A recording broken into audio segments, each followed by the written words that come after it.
Assalamualaikum warahmatullahi wabarakatuh. Jumpa kembali dengan Banyuwangi Official. Oke, selamat sore semuanya teman-teman ya. Sore hari ini kita mau nonton lagi yang saat ini lagi trending, yang dimana dibawakan untuk videonya ini oleh Opung Marvela, dan sekaligus Opung memberikan penjelasan mengenai PDIP. Oke, kita siapkan dulu untuk videonya, dan mari kita tonton dulu dan kita simak bareng-bareng apa penjelasan dari Opung Marvela sore hari ini. Oke, kita simak untuk Opung. Salah seorang kader PDIP yang kecantikannya melebihi Deddy Sitorus, yang bernama Oneng. Kan betul itu, gue bilang lebih cantik dari Deddy Sitorus. Siapa yang mau menyangka? Iya kan, sama seperti Agnes Monica lebih cantik dari Opung Marvela. That is the real fact. Jadi si Oneng ini kemarin ya beredar videonya di TikTok ya sambil menari-nari kecil dan sambil bernyanyi-nyanyi kecil di pinggir laut.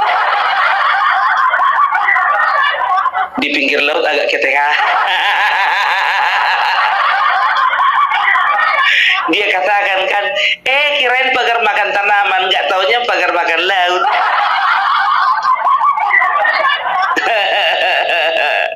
Jadi tahu enggak kalian ya, kalau bicara tentang ya pagar laut, ada dua lokasi ya, bisa dikatakan dua lokasi besar. Yang pertama di Tangerang, Banten, yang satu lagi di Bekasi. Masalahnya di Tangerang viral, Bekasi enggak. Kenapa enggak viral? Karena di sana terlalu sedikit orang yang ribut. Kalau di Tangerang semua ribut, termasuk kader-kader PDIP. Dikatakanlah katanya, bagaimana nelayan nanti akan mencari makan kalau laut dikuasai oligarki. Bagaimana ini dipertanyakan, bagaimana kedaulatan rakyat. Bagaimana negara ini tidak bisa mempertahankan kedaulatannya. Sementara untuk yang di Bekasi nggak bersuara. Karena apa? Karena kebanyakan di sana punya temannya. Loh kok bisa gitu, Bung? Ya? Jadi begini, ada dua perusahaan di sana. Yang pertama perusahaan yang bernama PT Mega MAN, Mega Agung Nusantara ya. Di situ ya dikatakan bahwasanya PT Mega Agung Nusantara ini memiliki sertifikat HGB untuk 416 hektar. Banyak enggak? Banyak, ya kan? Dan juga satu lagi PT Cikarang Listrindo ya memiliki SHGB ya, itu untuk 90 hektar. Kalau ditambah itu semuanya sekitar 500 lebih ya, 500 hektar lebih. Dan tahu enggak kalian, kedua-dua perusahaan ini milik salah satu keluarga dari kader PDIP. Ya, siapa itu? Honoris. Jadi namanya itu Honoris Luntungan, dan dia itu termasuk salah satu kader PDIP yang juga aktif di dalam kepengurusan PDIP. Nah, di sini Deddy Sitorus mencak-mencak dia. Jangan kalian kait-kaitkan dengan PDIP. Ini basir-basir ini, saya lihat ini sudah makin aneh. Apa-apa kejadian ya disangkut pautkan dengan PDIP. Lah kan memang betul. Ya. Kenapa untuk yang di Bekasi tidak bersuara kalian? Di Tangerang muncul kalian semua satu-satu ribut. Di Bekasi ributin juga dong. Karena punyanya si Honoris. Ya, yang satu PT bapaknya yang megang jadi komisaris, yang satu lagi punya banknya. Keluarga Luntungan. Ya jangan sangkut pautkanlah dengan PDIP. Kata si Deddy Sitorus kan begitu. Kayak mana mau nggak menyangkut pautkan, iya kan? Sedangkan kental sekali di situ peran daripada kader-kader PDIP. alright, kalian nggak apa namanya, kalian itu tidak tidak tersangkut paut langsung kan begitu. Tapi kan kader kalian, otomatis nanti kader kalian menghubungi kalian. Dibilang lah itu, bang, jangan diganggu-ganggu ya, Bekasi itu punya bapak itu. Masa? Iya, bapakku komisaris utamanya, bang. Ini pembicaraan antara honoris dengan orang-orang di PDIP, entah siapapun namanya. Serius lah punya bapakku? Iya, bang. Yang satu lagi punya bangku. Tahu kayak gitu. Kau pun juga nggak bilang dari kemarin. Untung nggak kami ributi. Ya itu makanya aku bilang kian sama abang, biar jangan abang ributi. Aman lah itu, aman. Nggak tahu sampai sekarang nggak aman. Bayangkan kalian, laut yang keluar sertifikatnya, keluar sertifikatnya itu untuk 416 hektar, yang satu lagi di 90 hektar. Bisa dikatakan 500 hektar lebih. Aku udah bayangkan 500 hektar itu bisa bikin berapa lapangan sepak bola ya. Padahal masih laut itu. Datanglah si Oneng. Ini adalah cara yang paling murah untuk reklamasi. Karena ketika laut itu dipagari, maka semua pasir-pasirnya tidak akan kembali ke laut. Dan ini yang akan membuat semuanya, pengurusannya itu semua akan mudah, tidak seperti negara lain harus ada izin ini dan itu. Di Bekasi dulu kau ngomong, di Bekasi. Pengen kali aku nengok kau bikin video di Bekasi. Hai guys, ini PT teman gua. Tuh, banyak kan? Gitu loh. Bersuara dulu kau di situ, bersuara. Diam. Seperti biasalah, Deddy Sitorus jagonya bikin klarifikasi. Tapi selalu yang disalahkan Basir Mulyono.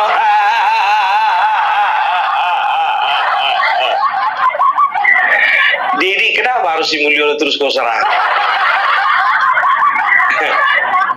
Tapi nggak segalak kemarin dia, Pak.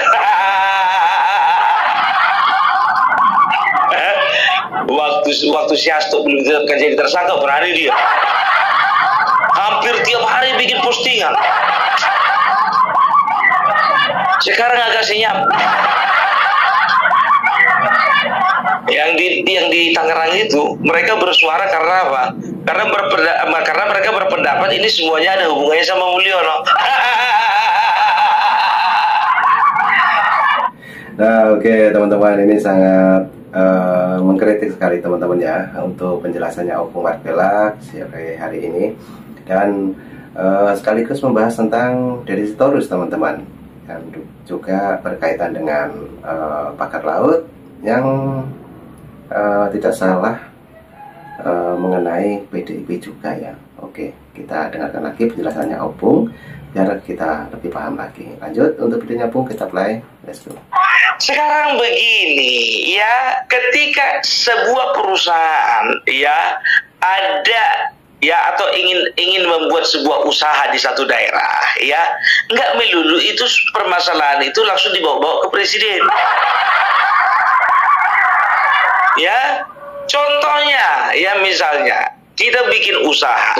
Kalau misalnya kita bikin usaha ya, kita harus bikin surat keterangan usaha ya. Jadi entah itu surat domisili, entah itu juga nanti akan mengeluarkan izin berupa surat izin usaha ya, SIUP ya. Setelah itu izin-izin yang terkait lainnya dengan usaha tersebut, kan begitu. Nah, untuk kepengurusan itu biasanya diawali dulu RT atau RW. Mereka mengeluarkan surat keterangan bahwasanya betul perusahaan ini ya memang ada di RT kami. Setelah itu masuk ke desa. Nah, desa, mulai dari desa, mereka sudah mengeluarkan surat keterangan domisili. Gitu dia. Apakah sudah bisa dipakai untuk surat keterangan usaha? Belum. Naik lagi dia, ya. Setelah itu masuk ke kecamatan. Di kecamatan, ya, dipersiapkanlah dokumen-dokumen terkait lainnya. Setelah itu masuk berkas-berkas ke kabupaten. Nah, dari kabupaten itu sudah bisa mengeluarkan surat operasional. Ingat itu, ya, kabupaten. Ada beberapa usaha aku gak pernah aku bikin izin ke provinsi, apalagi ke presiden. Kalaupun ada yang ada kaitannya dengan administrasi supaya lebih kuat dia, ya, itu langsung ke kementerian tertentu lewat dinas. Oke? Sampai di sini kementerian mengeluarkan nomor induk atau nomor apapun itu, ya, yang ada kaitannya dengan sebagai identitas atau sebagai nomor induk dari perusahaan kita, yang mengeluarkan kementerian. Nggak perlu tanda tangan presiden. Gitu, ya. Jadi udah jelas jadi di situ urus. Jangan sangkut pautkan sama Mulyono. Ya, jangan kau sama-samakan dengan adanya tanda tangan Megawati terhadap pengangkatannya Harun Masiku menggantikan Nazarudin Kemas. Kalau kalian memang ya semuanya harus tanda tangan pimpinan. Beda, itu partai, ini pemerintahan. Ya, masa apa-apa harus masuk ke presiden, apa-apa harus ke presiden? Apa gunanya kementerian itu?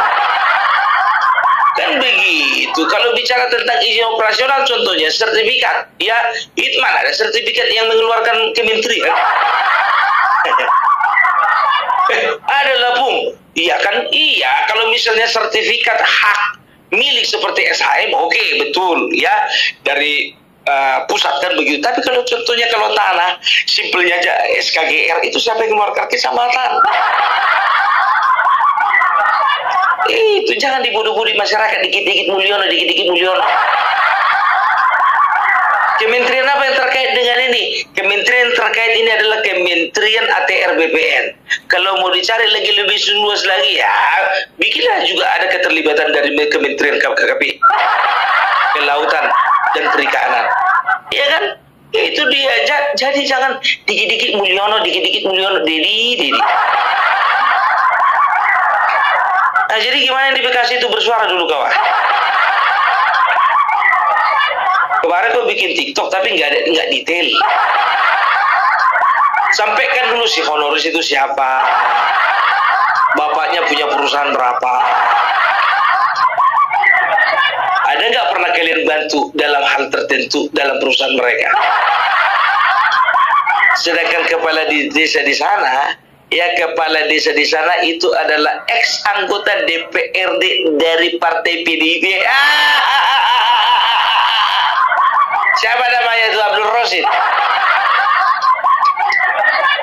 Yang juga punya kepemilikan atas 9 kapling. 9 kapling dia punya loh itu, Pak. Kepala desa 9 kapling. Barter ya. Itu makanya gue bilang, ya kan, coba usut kalian dulu siapa kepala desa. Dari kemarin-kemarin udah gue bilang, kalau mau tahu kalian siapa pelakunya, ya telusuri. Ada di RT mana, ada di desa mana, ada di kecamatan mana, ada di kabupaten mana. Dikit-dikit Mulyono, dikit-dikit Mulyono. Nah, oke, teman-teman, ini semakin jelas sekali ya mengenai bakar laut, yang dimana Opung Parbelak menjelaskan detail satu persatu yang ada di Bekasi, teman-teman. Ini juga ada yang lagi viral juga, yaitu tentang bakar laut yang kemarin juga di Tangerang ya. Oke, kita teruskan. Opung Parbelak, lanjut. Ya, ada aja nama lain yang bisa kalian benci selain Mulyono. Apalagi di situ setiap berita pemberitaan dikatakan Basir. Jelas-jelas memberitakan itu dari CCTV, TV One, Metro TV, Kompas Kompas TV. Buzzer lah kau bilang itu. Sedangkan aku pun juga mendapatkan sumber semuanya itu kan dari TV-TV nasionalnya. Ya, jangan dibilang buzzer. Enggak sedikit kali, apa cetek kali ilmumu. Apa buzzer? Susah kau bah. Kenapa? Kekurangan buzzer kalian.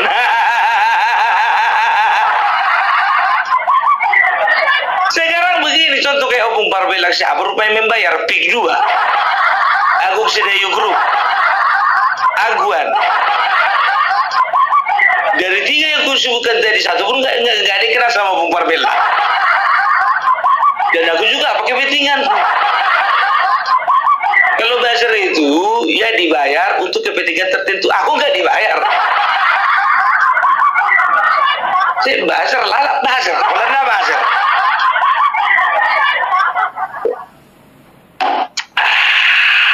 Podcast dulu kau sama si Honoris bah.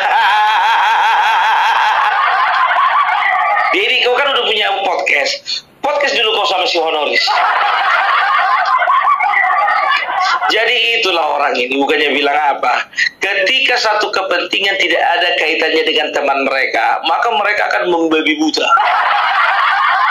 Menyerang habis-habisan. Bayangkan membabi buta. Udah haram buta.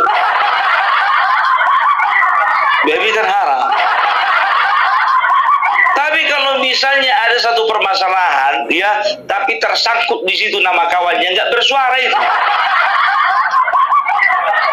Ya, mana aja coba bilang dulu di Bekasi sana, bahwasanya nelayan nggak bisa lagi melaut. Jangan pernah pemerintah atau negara tidak hadir di dalam masalah di dalam permasalahan pagar laut. Pemerintah dituntut bagaimana untuk menjaga kedaulatan NKRI. Ngomong pandai. Pembuktian nol. Kalau cuma meribut-ributinya pun aku sanggup meribut-ributi. Iya kan? Ini ya kerja orang ini dari kemarin-kemarin ribut aja karena apa? Karena nggak dapatan. Kenapa ribut? Ya kan? Sama kayak si Said Didu. Ribut dia karena apa? Karena lahannya 10 hektar nggak jadi dibeli.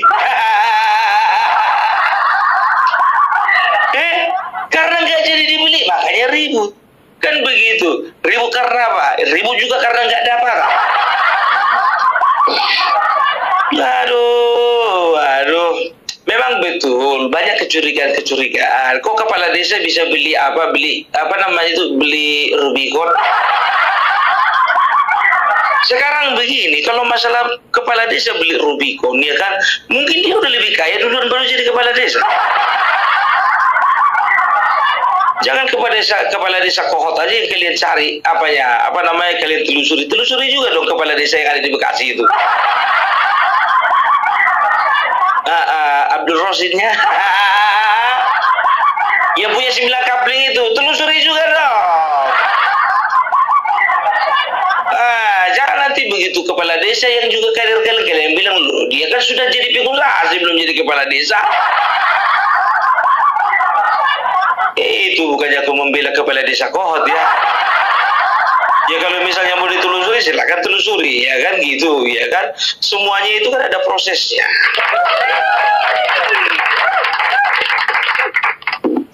Tapi janganlah ya kalian bilang itu kami memframing bahwasanya PDIP ada di belakang semua. Kami kan nggak bilang ada PDIP di belakang. Kami bilang kader.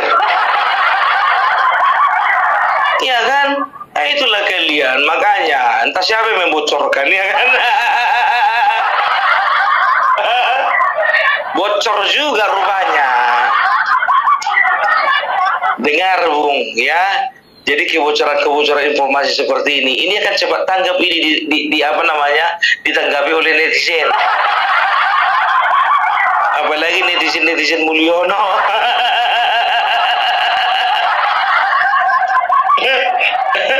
Kalau PDIP, ya kalau dari RT 16 menyebut kita itu, ya buzzer. Iya kan, buzzer Mulyono. Tapi kalau misalnya dari RW 24 termasuk Amin Rais dan lain-lainnya, lebih ngiri lagi, ternak gitu dibilang. Sekarang begini saja ya, aku nggak tahu entah kenapa ya. Sekarang udah melempem ku tengok berita tentang yang apa namanya yang di Tangerang itu. Ya udah melempem labung bakar laut, ya udah dicabuti.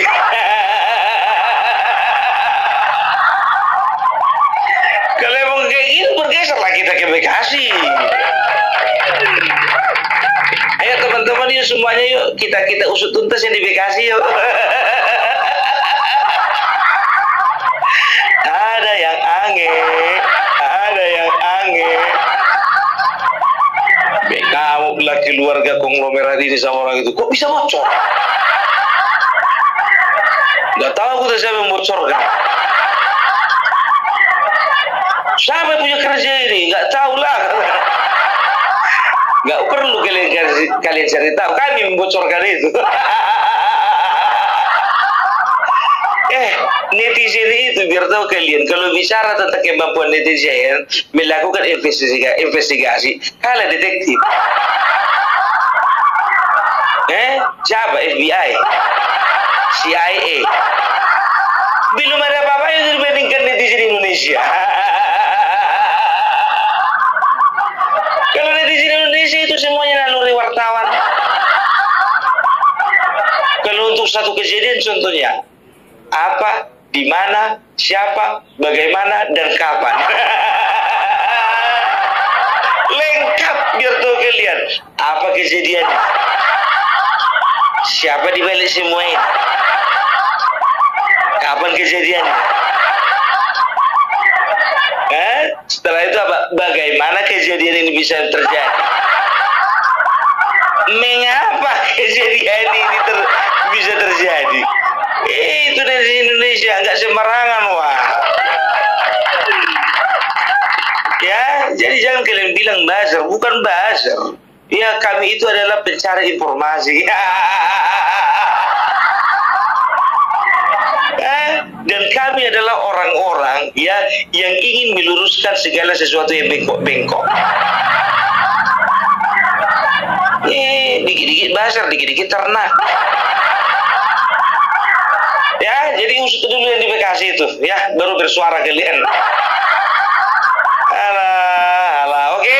Jadi itulah dulu dari memperbelak. Tapi tolonglah dulu suarakan dulu, penasaran aku diri. Cuma ini Tangerang aja kalian bahas, Bekasi gak bahas-bahas ya. Oke, ya. Jadi itu dulu dari memperbelak. Salam perbelak, salam NKRI harga mati. Nah, oke teman-teman, itulah penjelasannya Opung Perbelak mengenai pagar laut yang ada di Bekasi, teman-teman.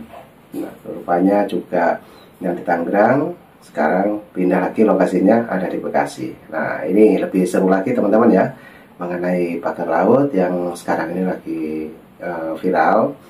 Juga mengenai kader-kadernya PDIP. Tadi sudah diperjelas oleh Opung Perbelak bagaimana Deddy Sitorus selalu menyalahkan Pak Jokowi. Oke, kita ambil hikmahnya. Cukup itu dulu yang kita tonton, nanti juga ada video lagi. Oke, dan jangan lupa yang mau berkomentar, yang sudah menonton, silahkan tulis di kolom komentar saya. Oke, assalamualaikum warahmatullahi wabarakatuh. Sampai jumpa. Thank you.